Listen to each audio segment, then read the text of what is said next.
know you can't take me in. Well, remember, it's 2:40. You can start. Thank you, Mr. Speaker. Mr. Speaker, first, before I go into my presentation, I want to draw attention and some comparison to some complaints that I've been hearing in the House.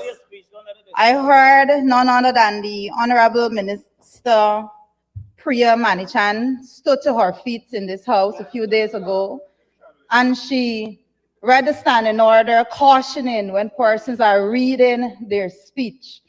But the minister is only selective in when she see people reading speech.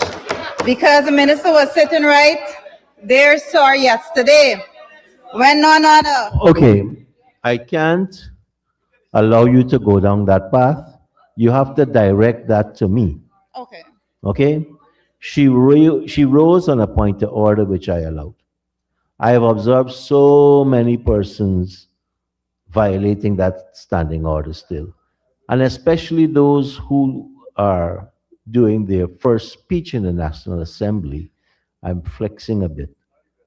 So we've seen examples last night, and I don't want to say how recent also.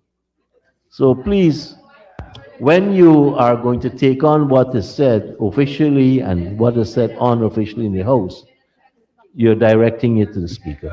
Thank you. Thank you, Mr. You're getting Speaker. back your time. Thank you, Mr. Speaker. Mr. Speaker, I'm happy that you asked me to direct it to you, sir, because I would like to direct to you. It was none other than the Honorable Minister Pauline Sakai, somebody that has been in this House since I was 5 years old, stood yesterday and read from her speech almost in entirety. Mr. Speaker, Budget 2026. Mr. Speaker, Budget 2026 would bring the total budgetary allocation to the PPP from 2020 to 2026 at $6.1 trillion. Mr. Speaker, that is more than $5 trillion more than the APNU coalition spent during our time in office. Mr. Speaker, I would also like to highlight to the public that Budget 2026 has a deficit of $448.9 billion. Mr. Speaker, that by itself is $148.2 billion more than the largest budget the APNU coalition ever spent.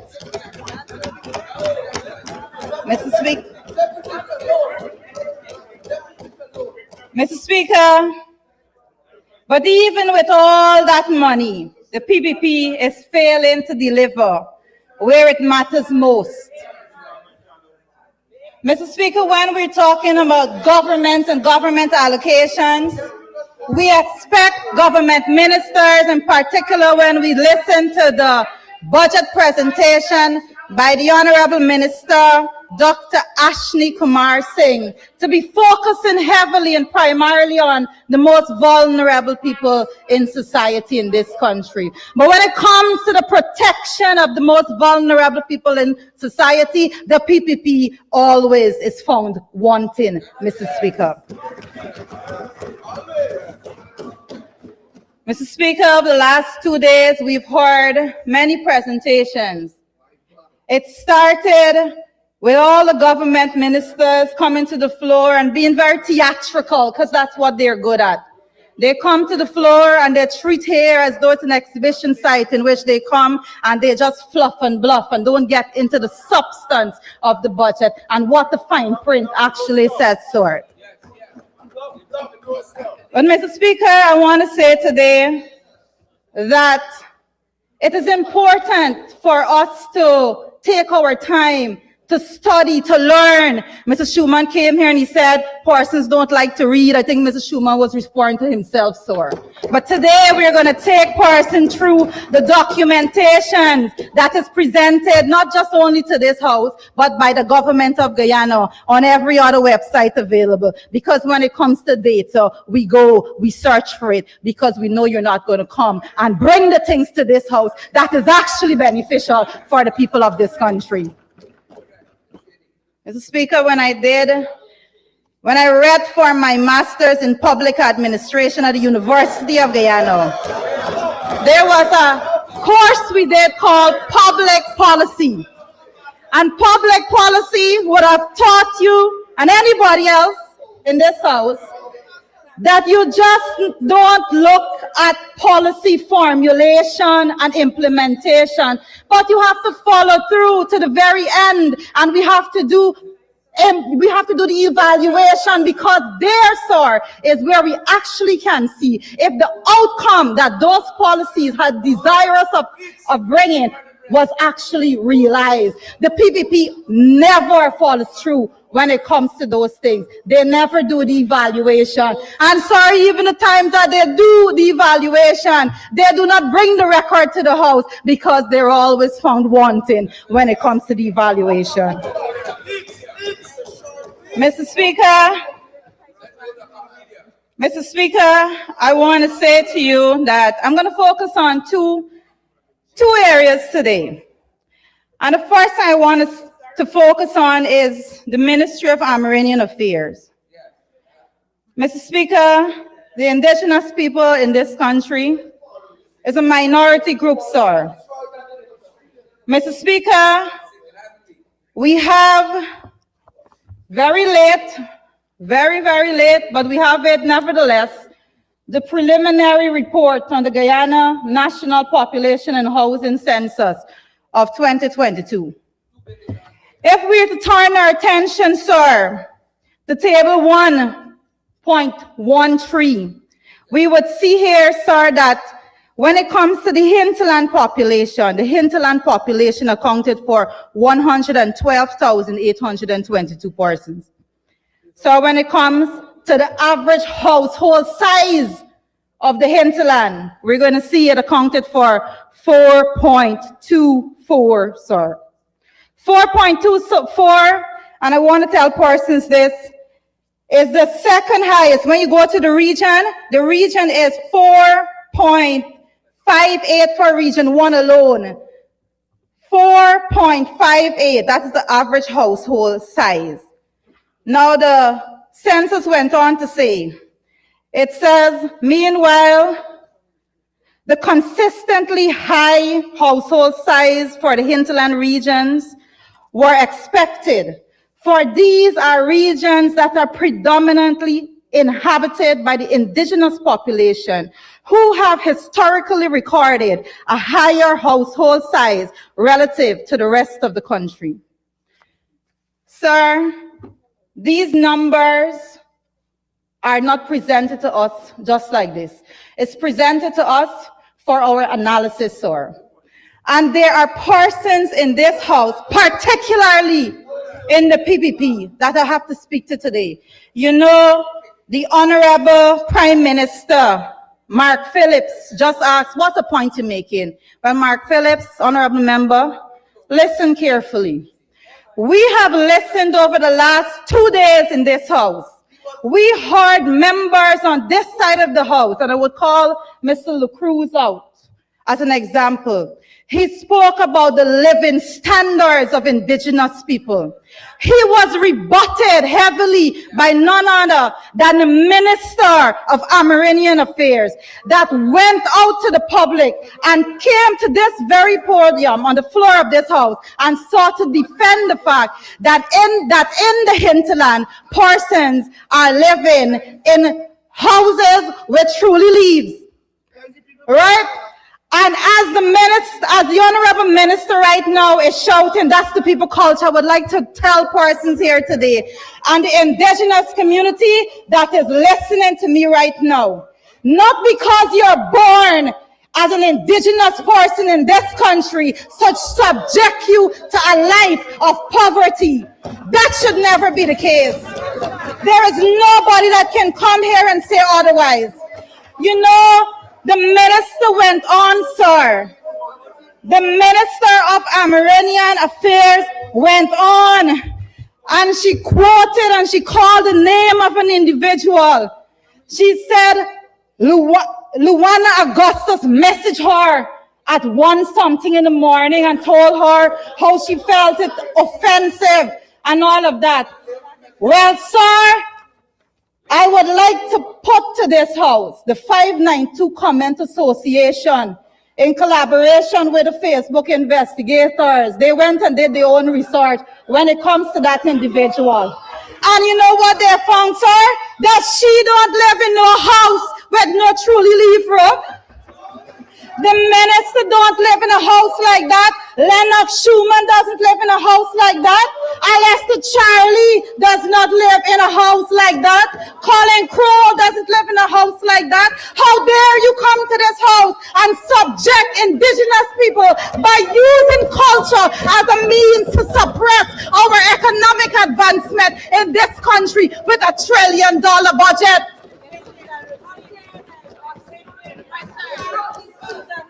You want to come and show culture. When is it? I have never once heard any member of the PPPC government coming to this floor and advocating for people to go back to living in mud hut or low-G. But yet you come to this house and you ask indigenous people to be satisfied with substandard living while you drive around in your fancy car, the Minister of Agriculture in his big swimming pool. We must be honest. We must be honest, sir, when we come to this house and we make our representation. Mr. Speaker,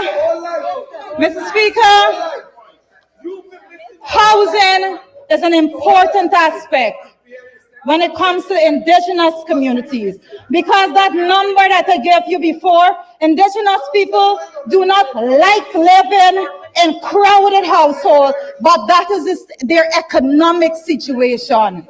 That is their economic situation. So you cannot go out there and plaster it as culture, because that is not what culture is, sir. Mr. Speaker, when it comes to health care, you know, the Honorable Minister of Amerindian Affairs went out and she said, if you're not being calm, you're not being no.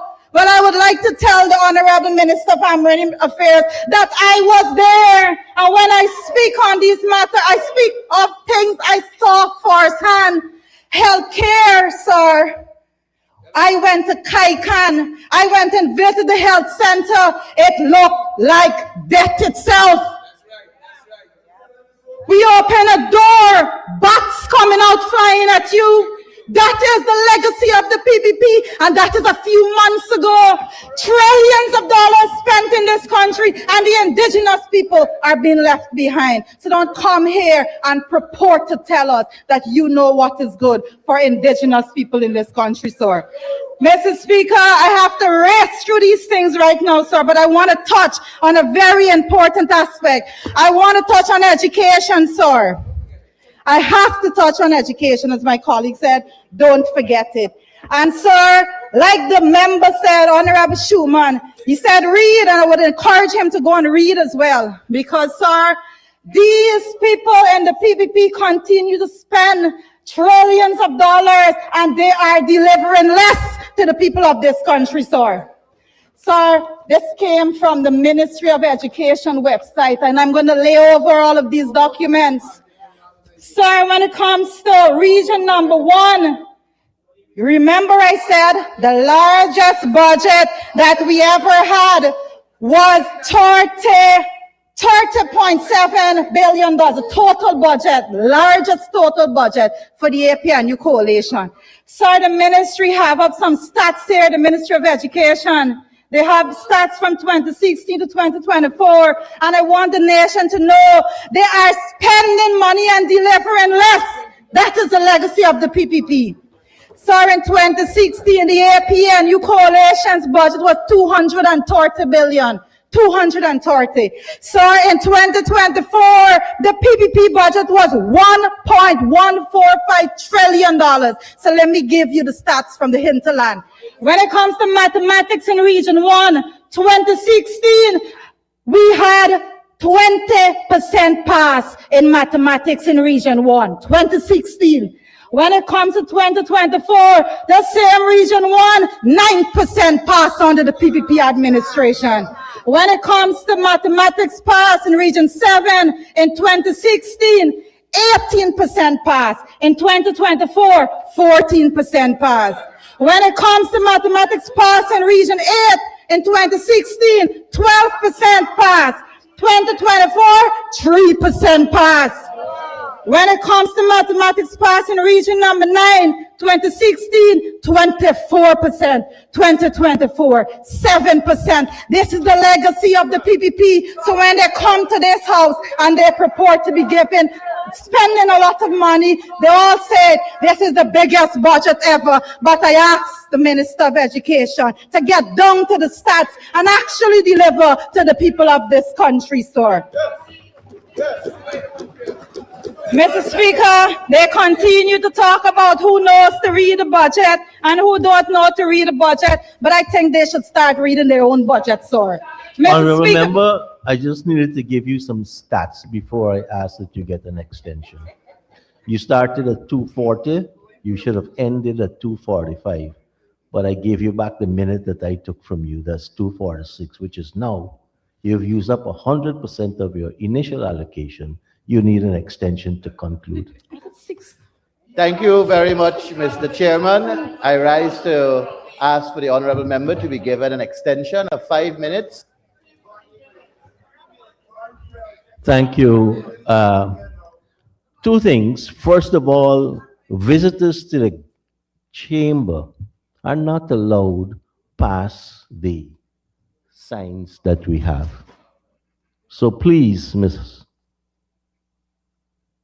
the honorable MPs, if somebody come to you, just immediately wave them. You can't do that.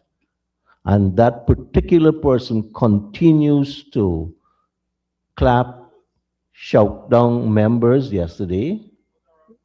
Well, this is the second warning the person is getting. The second warning. And to both chief whips, what I'll do from now, I will indicate that the person's initial allocation is up and I'm allowing 5 more minutes to conclude rather than be interjecting. Okay? Honorable member, your extra 5 minutes start at 2:58. Thank you, sir. Thank you, Mr. Speaker. Mr. Speaker, if we look to volume 2 of the estimates, one of the indicators that we're looking at under the Ministry of Amerindian Affairs, Community Development and Empowerment, we see here, sir, proportion of villages implementing their village sustainable plans. Now, the minister would have stood in this house and she would have spoke highly about these programs. And she said, oh, they're doing such a phenomenal job. But when it comes to the stats, sir, as reported in their budget that was given to us, 2025, out of 247 implemented, only 125 was implemented, sir. So when they come to this house and they speak so grand about all the wonderful things that they are doing, sir, I want to say that they are found wanting tremendously, sir. Mr. Speaker, I want to draw your attention to some other stats. You know, the honorable member, Ashley Singh, came and he read and he fluffed and he bluffed in this book. But there's something called the fine print, sir, and I want to go through some of the fine prints. Sir, when it comes to healthcare, particularly the nutritional status of children under 5 as a percentage of age group, sir, Severely malnourished was in 2021 0.4. In 2025, sir, it was 0.5. How can a government come to this house, say they are doing exceptional, spending trillions of dollars, and after all of that expenditure, more children are starving in this country than they were under the APNU coalition without 1 cent of oil money, sir? These are their stats. They can't dispute it. Moderately malnourished was 1.0 2021. Now it is 1.5 in 2025, sir. These are the data that we have. They talk so much. The honorable member there, Mark Phillips, will tell you about power generation. So if you come to this book, you would see in 2025, we had less power generation than we did in 2024. This is reported in this document, sir. But sir, very, very important statistic that we need to look at. You would see here, sir. Read the budget. Go and read the budget. Mr. Speaker, when it comes to our population growth, Mr. Speaker, the population growth rate in 2021 was 1.5. That growth rate went 2022, 1.9, 2023, 2.3. Then in 2024, it went to 5.7, and 2025, it went to 5.6. But sorry if you to look at our birth rate in this country. Our birth rate declined from in 2021, 19.4 to 2025, 10.5. So you know what they're going to say, sir? I think it was the Honorable Minister Vikram Bharat that said people are now running back to this country, sir. He said that they didn't see a need to run back to this country before, and I thought the Honorable Minister must have missed the point that the PPP was in government for 23 years before 2015, and persons did not come to this country then. But sir, that is not the case. He can't say people coming back for good times. You know why? Because the data is saying something else. And in their own preliminary census report, the PPP administration is saying that they cannot account for the amount of migrants in this country. They are saying that there is over 30,000 undocumented Venezuelans living in Guyana right now. So when they come to this house and they seek to lecture us about what we are doing wrong, this never happened under us, sir. This is their legacy, and they will continue to see these things, sir. We will continue to see these things because of the incompetence of these people, sir. Mr. Speaker, no amount of money that is thrown at incompetence can cure that disease. The PPP is an incompetent bunch of people, sir. They want to come and talk about who reads the budget. I think they don't read the budget themselves, sir. Mr. Speaker, Mr. Speaker, I hear the Honorable Member Kwame McCoy shouting across. Mr. Speaker, if you go up to Yarra-Cabra, you will see 10 acres of land being developed by him. Sir, and he got a guard hut 200 feet high with an incline of 70 degrees, sir. That is the man, that is what he does. He doesn't solve this country's interests, sir. Mr. Speaker, I want to say to this honorable house that these data presented by the government, they're serious, sir. And I want to say to the PPP administration, particularly persons dealing with Amerindian affairs, that we need to be serious. We cannot be spending trillions of dollars and not delivering to the people. I want to say to the indigenous people, you will continue to have representation, and no failure of representation coming from the PPP would subject you to a life that you have to live in economic